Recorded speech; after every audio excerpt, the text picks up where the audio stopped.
The Jacksonville Jaguars have their first scrimmage of 2025 under the lights. I'll tell you who needs to perform well on this episode.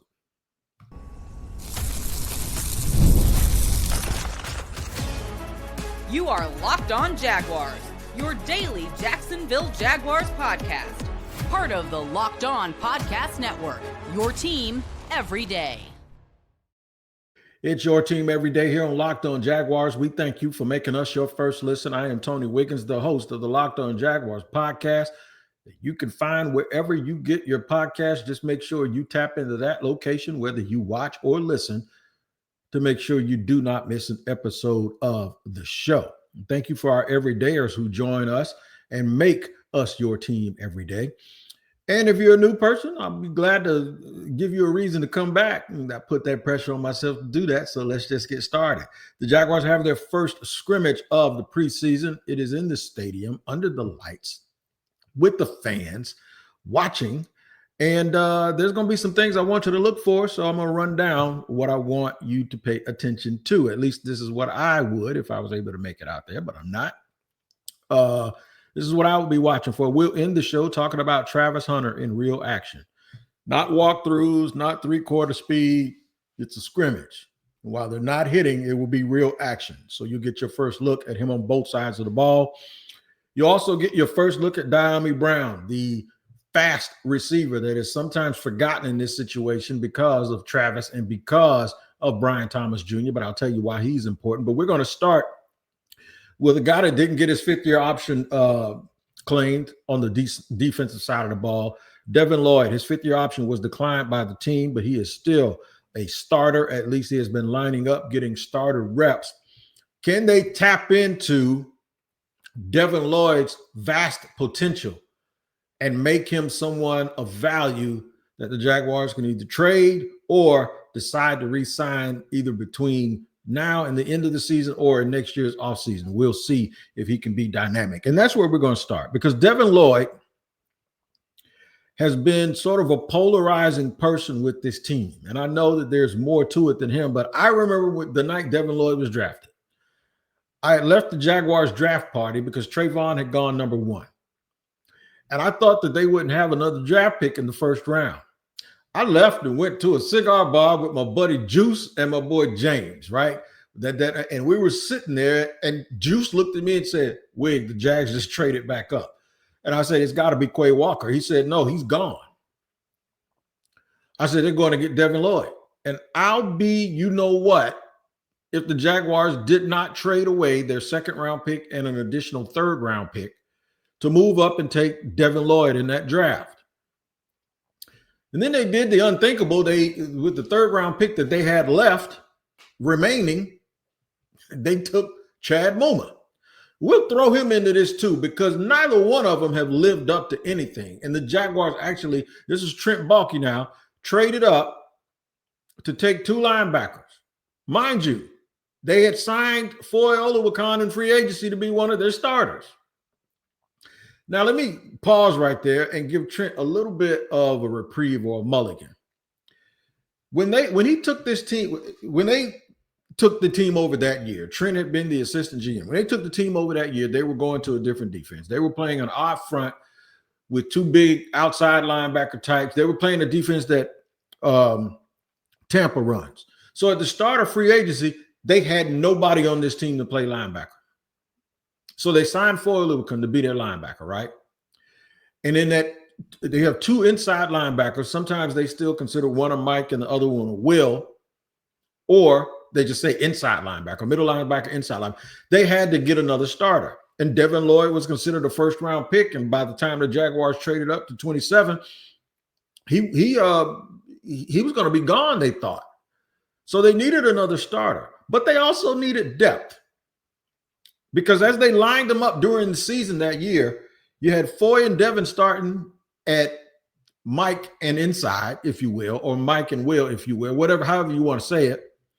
The third linebacker was Chad Muma. So the cupboard was absolutely bare.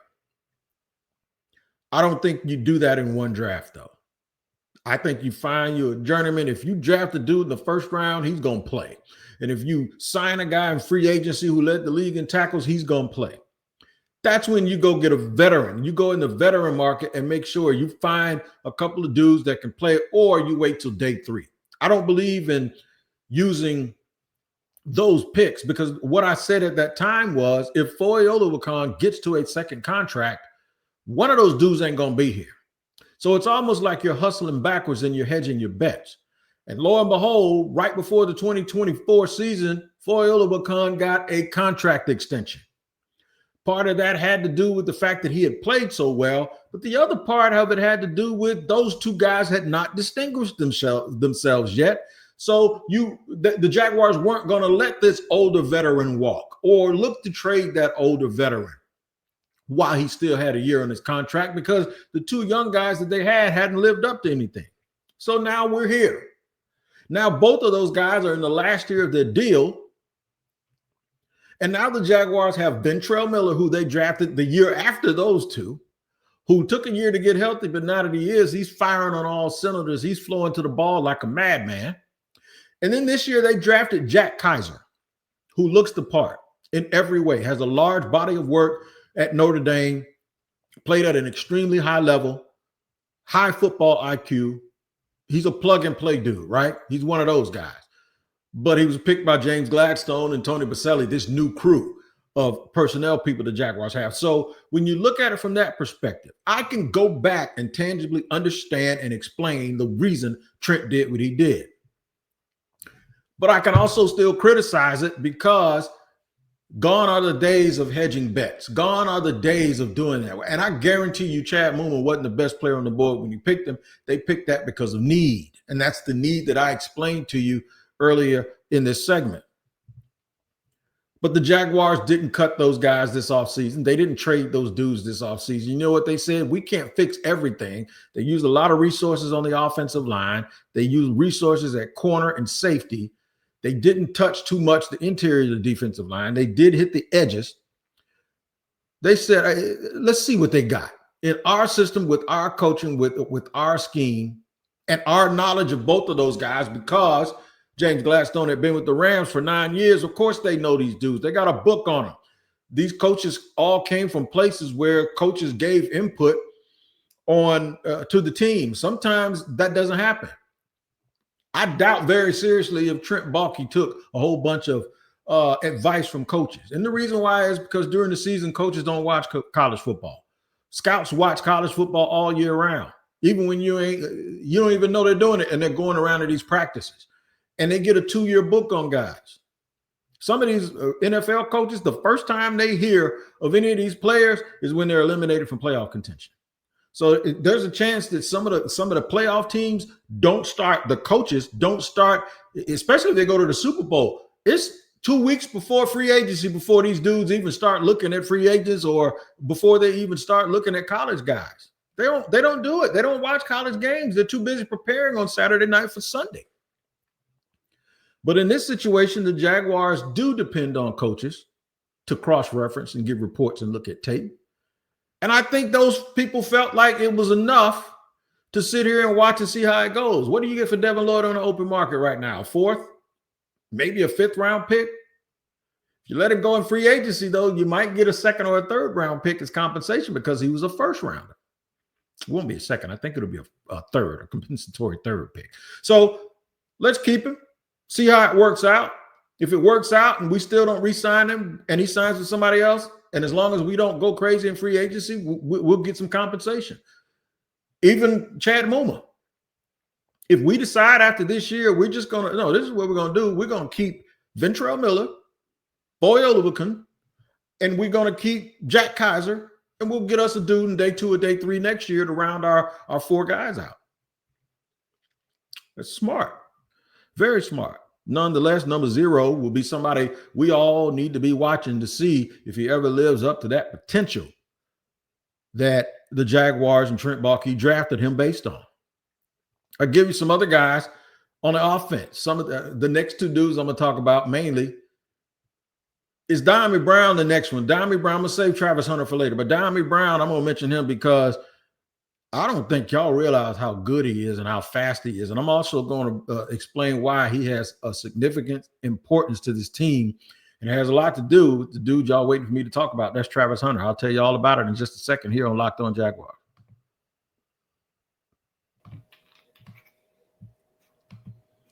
All right, today's show is sponsored and brought to you by Monarch Money. Man, listen, if you ever wish that managing your money felt easier with Monarch Money, it can be. Whether you're growing your savings or planning a big purchase, Monarch Money puts you in the driver's seat. It's like having your own CFO, your personal CFO, giving you full visibility and control over your finances. Monarch Money is more than just a budgeting app. It's a complete financial command center. You can track all your accounts, investments, and spending in one place. So in addition to managing your money, you're also building wealth. I'll tell you what made it easy for me. I ain't the most tech savvy person in the world. I kind of need all of my stuff to be in one place so I can access it very, very quickly. And you can do the same thing by taking control of your finances with Monarch Money. Use the code LOCKEDONNFL at monarchmoney.com for 50% off your first year. That's monarchmoney.com, code LOCKEDONNFL for half off your first year. Moving along, moving and grooving here on a Friday, the day of the Jaguars' first scrimmage that they'll play in front of the fans. I think they're going to be a pretty big turnout. And I'll follow along. I'm not able to go medically out to the stadium. I wish I could join you guys. I know there'll be people out there tailgating. There'll be people out there having fun because folks are jonesing for football. One of the things that people are going to see that I think will shock and surprise them is how good Diami Brown is, the wide receiver that was signed to a one-year, $10 million deal from the Washington Commanders. I know if you watched the championship game against the Philadelphia Eagles, he had a critical fumble that really did turn the game around. I get it. But I'm going to tell you something. He also, with that and the 2 weeks before that, had a very, very good playoff run. In fact, he was one of the top 2 wide receivers in the entire playoffs last year. And he did one of those games, he did it against Tampa, and Liam Cohen was the offensive coordinator, and he sat there and watched him do it. That might be one of the reasons they went to get him, other than the fact that James Gladstone also, when Diami Brown came out of North Carolina 4 years earlier, Gladstone stood on a table, allegedly, and stomped up and down and tried to get general manager Les Snead to draft him, and he didn't. So much is that when Gladstone did sign him, the Jaguars did sign Diami Brown, that apparently he got a message from Les Snead saying, I knew you were going to do that. And I think that's good because that's the belief. And that goes along with the thing that I always say, that unless you pick your new GM or your new coach from Mars, they have a book on just about every player on your team if they've been in personnel long enough, or even all the other free agents. And they like who they like, and they're going to draft who they want. And because of the way Diami Brown ended up being developed and closing the year out, there's a lot there that James Gladstone is banking on in a 1 year. That's $10 million is a hell of a prove it deal, right? I think he's going to do it. I think he's incentivized to do it, and I think he has the talent to do it. Here's the other part of it. There's so much talk about Travis Hunter and how much he's going to play on offense. I think he's right there with Brian Thomas Jr. as the most electrifying players on offense, right? Already. If y'all think I'm crazy, just go back to when Brian Thomas Jr. Was a junior at LSU and Travis Hunter was a sophomore at Colorado. All you heard was people talking about Travis Hunter, right? And Brian Thomas Jr. kind of got overlooked, and that's why he went so late in the first round. But we now realize exactly how good he is. In my opinion, he's a top 10 wide receiver, and he ain't 8, 9, or 10. He's about number 7, in my opinion. And I know that's a little bit of homerism, but it is what it is. But Travis Hunter is going to go both ways. There are going to be teams that have a philosophy where they're going to try to wear him out. I did a show earlier this week on Jordan Lewis and why he was so important, because Travis won't always be on defense. Now I'm going to tell you that Diami Brown is so important because Travis won't always be on offense. I know we call him Batman, but the dude does need to rest, right? The Jaguars will not lose any speed when he is out of the lineup. In fact, I think they're going to go 3 wide most of the time. And that means that there is no weakness in terms of run after the catch, guys that are able to get to their spots quickly and get open, guys that can release off the ball and put pressure on the defense, and guys that they can press the line enough with the defensive backs that they force them to do things that create bigger windows for Trevor Lawrence, which ultimately will lead to more accuracy and bigger plays and a harder team to prepare for if you're a defensive coordinator. So, yeah, man, Brown is super, super important. And I don't believe fans have any idea of how good he is. The last time the Jaguars signed a player to a one-year, $10 million deal, his name was Dante Moncrief, and that was an absolute disaster. They have seen this before and might be sitting there with a little trepidation like, oh, no, man, we've done this before. Who is this dude? He got like 400 and 500 yards in his entire 4-year career. Well, most of them came at the end of last season, too. So I think he was a late bloomer. And y'all have to remember, prior to Jaden Daniels getting to Washington, he was catching the ball from people that might be selling cars next year. Yeah. Who were the quarterbacks in Washington when he was there? Who's the coach? What did they have going on? They were one of the worst teams and one of the worst run organizations in the history of sports. So that's why I give Dami a little bit of grace and say, I think he has a chance to show y'all tonight that they weren't BSing and they weren't playing around. They just said, we don't want one designated fast guy and a possession guy and a little slot guy. Too many times that's what happens. You get this fast dude like Brian Thomas Jr., and they want to pair him with a Gabe Davis, right? A big physical possession receiver. And then they want Christian Kirk in the slot because that's all he is a slot. Because we want guys that fit the prototype at every position. How about this prototype? We want guys that can flat out play, period. They can do anything we want them to do. They're totally complete. We can go to them in a pinch, not as some sort of consolation backup. No, we're throwing it to him for him to score touchdowns too, for him to make plays too. We've seen it in the past. The late, great Chris Henry was the third receiver in Cincinnati when they had TJ Houshmandzadeh and Chad Johnson. We have seen offenses in the past where they've had multiple people.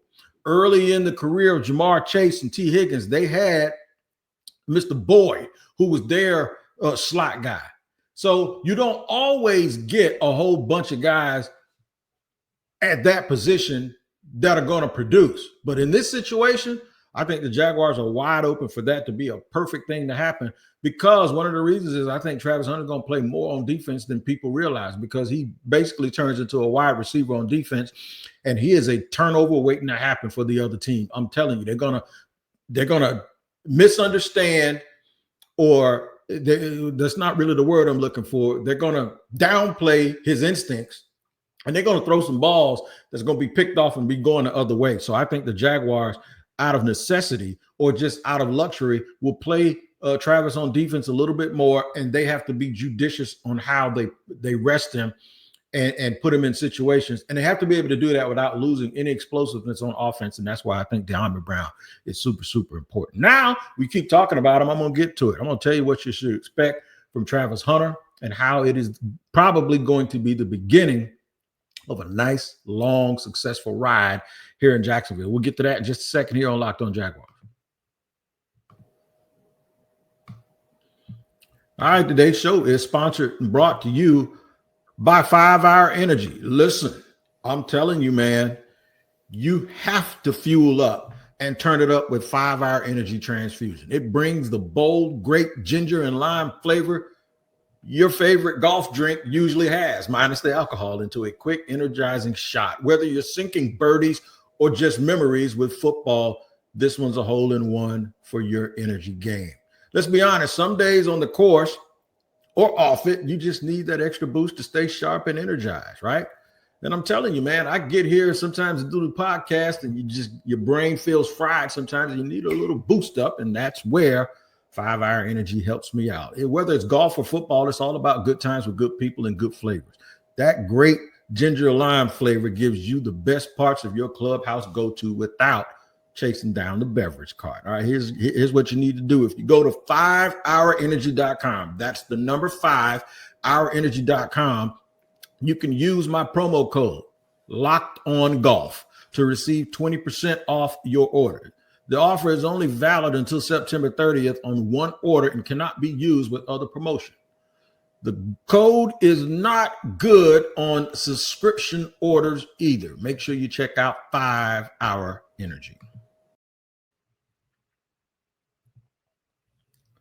All right, the man of the hour will be on display today, tonight, this evening in the Jacksonville Jaguars scrimmage. Hopefully the rain holds off. I see the clouds are lingering, but y'all know it's North Florida. It'll be a thunderstorm 1 minute, the next minute it looks like you're in the Caribbean somewhere. But Travis Hunter, 12. This won't be practice. This will be for real. Interested to see what jersey he puts on, teal or white. And it'll be the first time we haven't seen him switch jerseys at practice. Usually when he works with one side and then he spends times with the other side, he'll just keep the same jersey on and he'll go over there. But for the sake of the scrimmage, when it's going to be 11 on 11, this may be a situation where you see him switch jerseys. And it's going to be fascinating because it's going to give the Jaguars an idea of how it's almost a dress rehearsal of how they're going to do this during the regular season. It's also going to be the fans' chance, even the ones that have gone to practice, to see him move in real-time fast speed in a game stadium-like environment. This is almost their walkthrough before the preseason games, which is a walkthrough in and of itself. But when those lights come on, special things happen with special people. If he gets a pick six tonight and a touchdown, it's over with, man. I'm telling you right now, this place is going to be crazy leading up to the start of the regular season. He has been on a heater lately in practice too. He has been playing well. He has been super, super explosive. I was never concerned about the speed of the game with him as much as I was concerned about him getting acclimated to the playbook on offense and the schematics and the communication that's required to be effective on defense. At some point, it looks like he's got it because he seems like he's moving faster than everybody else now. He's breaking up passes when he's on defense that are intended for Brian Thomas Jr. He's snatching balls out of the air when he's on offense, and he's been guarded by Jordan Lewis and Tyson Campbell.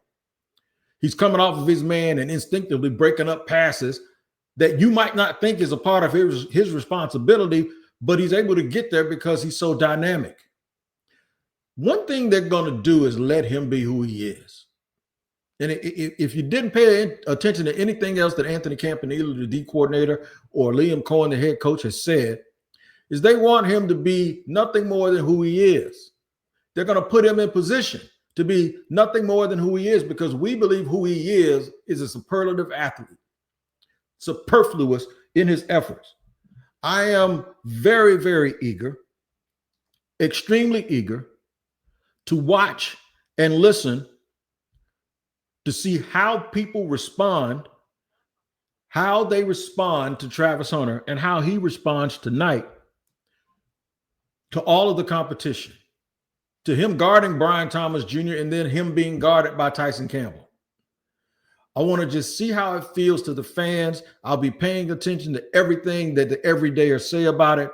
And I'm telling you, you might even see highlights on ESPN and NFL Network or wherever from this scrimmage tonight because folks are going to be eager to see how he does and what he does. I think it all ties together, man. It really, really does tie together. And I know the fans are going to be super, super excited. So after this, then you'll get the Pittsburgh game. And then they travel to Miami. I think they travel to Miami if I look at the schedule properly, the preseason schedule for the Jaguars. And I'm trying to figure out how many times y'all are going to see Travis Hunter before the games actually count. Of course, we know the opener. I made a mistake yesterday and thought that the opener was on the road because I'm thinking about that week 2 game against the Chiefs, which is going to be the big game because it's going to be in prime time. Okay, so August 9th, Pittsburgh is here. That's the only home game. That's the only one. The other 2 preseason games are on the road. You won't see him live again for anything that counts because training camp is going to end soon. And even for the media, the only thing we'll be able to do is watch him stretch and go through the first 2 or 3 parts or periods of practice. And then the media will have to be escorted out because they start the install and they start the game planning and they start really getting down to the nuts and bolts, and they don't need nobody around for that. But you won't see them again until September 7th. And then it's a 2-week gap. They go to Cincinnati in week 2, and then week 3, they're home against Houston. You don't get to, the primetime game is the Monday, October 6th game. So that's a whole month into the season. That's game number 4. But this will be one of the last times you'll get to see him. The other time you'll get to see him before the regular season starts is when the Steelers come in here a week from tomorrow. I just think this is going to be a chance to get off to a really, really good start for the Jaguars. It's going to be an opportunity for everyone to get a little bit of a taste. You ever walk in a liquor store and they give you a little shot just to see if you like it, enough that don't get you in trouble when you're getting back into your car, but enough to tell you what you're really getting when you pay for it. You're going to get an idea when you buy your tickets and season tickets exactly what you're getting paid for. I want to see what the whole thing looks like, but I'm going to start with those 3 players. Other players to watch Jack Kaiser, watch Trayvon, watch the improvement, watch the athleticism, watch Josh Allen. They've lost weight. Take a look at Devon Hamilton to see if he's the Devon Hamilton that he was prior to his injuries. Also, the secondary, Jordan Lewis, pay attention to that. Tyson Campbell's moving a little bit different. I want you to pay attention to that. All of these things and the improvement of the offensive line, how they break the huddle, how they approach the physicality part of it. All of that stuff is important. It'll give you an idea of whether or not you still believe that this team is just who they were with a little bit of improvement, or if this team is really ready to take the steps that are necessary to dig itself out of football purgatory, if you will, and start becoming the contender that this city has for so long has deserved. All right, man, if you made Locked On Jaguars your first listen today, for your second listen, check out Locked On Bets. Betting experts Lee Sterling and Kevin Rogers have daily baseball and football locks and can't miss football futures. Find Locked On Bets on YouTube or wherever you listen to your podcast. Happy scrimmaging tonight. If there's anything that needs to be discussed, I'll have an emergency pod over the weekend. Hopefully it's nothing negative, but then we'll be back right here Monday because it's your team every day. We're almost there, man. We are almost where toe meets leather. Hall of Fame game was last night, so we're a week away from the first preseason game. Until next week, thank you for joining me again for right around 27, 28 minutes. I know your time is extremely valuable, and I appreciate you joining me and spending it here with me on Locked On Jaguars, where it's your team every day. Take care.